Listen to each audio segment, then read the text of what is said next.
श्रीमद् भागवत महापुराण दशम स्कंध अध्याय 65। श्री बलराम जी का व्रजागमन। श्री सुखदेव जी कहते हैं, परीक्षित, भगवान बलराम जी के मन में व्रज के नंद बाबा आदि स्वजन संबंधियों से मिलने की बड़ी इच्छा और उत्कंठा थी। अब वे रथ पर सवार होकर द्वारका से नंद बाबा के व्रज में आए। इधर उनके लिए व्रजवासी गोप और गोपियां भी बहुत दिनों से उत्कंठित थी। उन्हें अपने बीच में पाकर सबने बड़े प्रेम से गले लगाया। बलराम जी ने माता यशोदा और नंद बाबा को प्रणाम किया। उन लोगों ने भी आशीर्वाद देकर उनका अभिनंदन किया, यह कहकर कि बलराम जी, तुम जगदीश्वर हो, अपने छोटे भाई श्री कृष्ण के साथ सर्वदा हमारी रक्षा करते रहो। उनको गोद में ले लिया और अपने प्रेमाश्रुओं से उन्हें भिगो दिया। इसके बाद बड़े बड़े गोपों को बलराम जी ने और छोटे छोटे गोपों ने बलराम जी को नमस्कार किया। वे अपनी आयु, मेल जोल और संबंध के अनुसार सबसे मिले जुले। ग्वाल वालों के पास जाकर किसी से हाथ मिलाया, किसी से मीठी मीठी बातें की, किसी को खूब हंस हंस कर गले लगाया। इसके बाद जब बलराम जी की थकावट दूर हो गई, वे आराम से बैठ गए। तब सब ग्वाल उनके पास आए। इन ग्वालों ने कमलनयन भगवान श्री कृष्ण के लिए समस्त भोग, स्वर्ग और मोक्ष तक त्याग रखा था। बलराम जी ने जब उनके और उनके घर वालों के संबंध में कुशल प्रश्न किया, तब उन्होंने प्रेम गदगद वाणी से उनसे प्रश्न किया, बलराम जी, वसुदेव जी आदि हमारे सब भाई बंधु सकुशल है ना? अब आप लोग स्त्री पुत्र आदि के साथ रहते हैं, बाल बच्चेदार हो गए हैं, क्या कभी आप लोगों को हमारी याद भी आती है? यह बड़े सौभाग्य की बात है कि पापी कंस को आप लोगों ने मार डाला और अपने सुहृद संबंधियों को बड़े कष्ट से बचा लिया। यह भी कम आनंद की बात नहीं है कि आप लोगों ने और भी बहुत से शत्रुओं को मार डाला या जीत लिया और अब अत्यंत सुरक्षित दुर्ग किले में आप लोग निवास करते हैं। परीक्षित, भगवान बलराम जी के दर्शन से उनकी प्रेम भरी चितवन से गोपियां निहाल हो गईं। उन्होंने हंसकर पूछा, क्यों बलराम जी, नगर नारियों के प्राणवल्लभ श्री कृष्ण अब सकुशल ही है ना? क्या कभी उन्हें अपने भाई बंधु और पिता माता की भी याद आती है? क्या वे अपनी माता के दर्शन के लिए एक बार भी यहाँ आ सकेंगे? क्या महाबाहु श्री कृष्ण कभी हम लोगों की सेवा का भी कुछ स्मरण करते हैं? आप जानते हैं कि स्वजन संबंधियों को छोड़ना बहुत ही कठिन है, फिर भी हमने उनके लिए माँ बाप, भाई बंधु, पति पुत्र और बहन बेटियों को भी छोड़ दिया। परंतु प्रभु, वे बात की बात में हमारे सौहार्द और प्रेम का बंधन काटकर हमसे नाता तोड़कर परदेश चले गए। हम लोगों को बिल्कुल ही छोड़ दिया। हम चाहती तो उन्हें रोक लेती, परंतु जब वे कहते कि हम तुम्हारे ऋणी हैं, तुम्हारे उपकार का बदला कभी नहीं चुका सकते, तब ऐसी कौन सी स्त्री है जो उनकी मीठी मीठी बातों पर विश्वास न कर लेती? एक गोपी ने कहा, बलराम जी, हम गांव की गंवार ग्वालिनें ठहरी, उनकी बातों में आ गईं, परंतु नगर की स्त्रियां तो बड़ी चतुर होती हैं। भला वे चंचल और कृतघ्न श्री कृष्ण की बातों में क्यों फंसने लगी? उन्हें तो वे नहीं छका पाते होंगे। दूसरी गोपी ने कहा, नहीं सखी, श्री कृष्ण बातें बनाने में तो एक ही है। ऐसी रंग बिरंगी मीठी मीठी बातें करते हैं कि क्या कहना।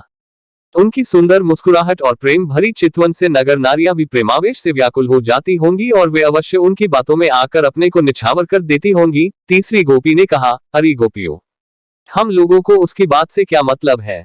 यदि समय ही काटना है तो कोई दूसरी बात करो। यदि उस निष्ठुर का समय हमारे बिना बीत जाता है तो हमारा भी उसी की तरह, भले ही डैक से क्यों न हो, कट ही जाएगा।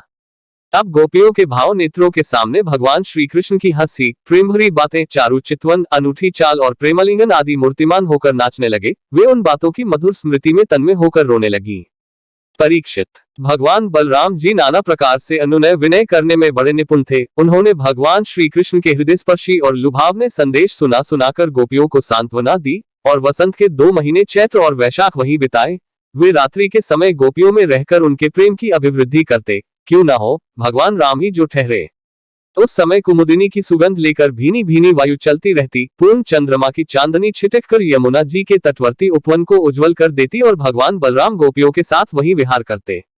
वरुण देव ने अपनी पुत्री वारुणी देवी को वहां भेज दिया था। वह एक वृक्ष के खोड से बह निकली। उसने अपनी सुगंध से सारे वन को सुगंधित कर दिया। मधुधारा की वह सुगंध वायु ने बलराम जी के पास पहुंचाई, मानो उसने उन्हें उपहार दिया हो। उसकी महक से आकृष्ट होकर बलराम जी गोपियों को लेकर वहां पहुंचे गए और उनके साथ उसका पान किया।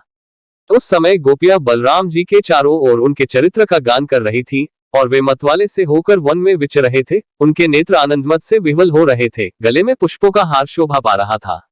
वैजयंती की माला पहने हुए आनंदोन्मत हो रहे थे। उनके एक कान में कुंडल झलक रहा था। मुखारविंद पर मुस्कुराहट की शोभा निराली ही थी। उस पर पसीने की बूंदें हिमकंद के समान जान पड़ती थीं। सर्वशक्तिमान बलराम जी ने जलक्रीड़ा करने के लिए यमुना जी को पुकारा, परंतु यमुना जी ने यह समझकर कि ये तो मतवाले हो रहे हैं, उनकी आज्ञा का उल्लंघन कर दिया।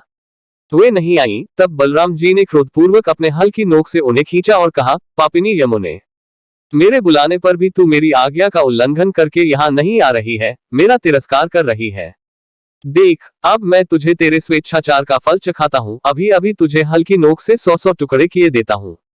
जब बलराम जी ने यमुना जी को इस प्रकार डांटा फटकारा, तब वे चकित और भयभीत होकर बलराम जी के चरणों पर गिर पड़ी और गिड़गिड़ाकर प्रार्थना करने लगी, लोकाभिराम बलराम जी, महाबाहो, मैं आपका पराक्रम भूल गई थी, जगतपते।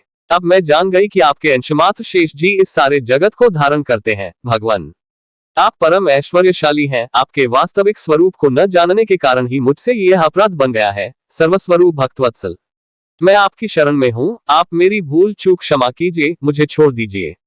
अब यमुना जी की प्रार्थना स्वीकार करके भगवान बलराम जी ने उन्हें क्षमा कर दिया और फिर जैसे गजराज हथिनियों के साथ क्रीड़ा करता है, वैसे ही वे गोपियों के साथ जल क्रीड़ा करने लगे। जब वे यथेष्ट जल विहार करके यमुना जी से बाहर निकले, तब लक्ष्मी जी ने उन्हें नीलांबर, बहुमूल्य आभूषण और सोने का सुंदर हार दिया। बलराम जी ने नील वस्त्र पहन लिए और सोने की माला गले में डाल ली। वे अनुराग लगाकर सुंदर भूषणों से विभूषित होकर इस प्रकार शोभायमान हुए मानो इंद्र का श्वेतवर्ण ऐरावत हाथी हो। परीक्षित, यमुना जी अब भी बलराम जी के खींचे हुए मार्ग से बहती हैं और वे ऐसी जान पड़ती हैं मानो अनंत शक्ति भगवान बलराम जी का यश गान कर रही हो। बलराम जी का चित्त व्रजवासिनी गोपियों के माधुर्य से इस प्रकार मुग्ध हो गया कि उन्हें समय का कुछ ध्यान न रहा। बहुत सी रात्रियां एक रात के समान व्यतीत हो गईं। इस प्रकार बलराम जी व्रज में विहार करते रहे।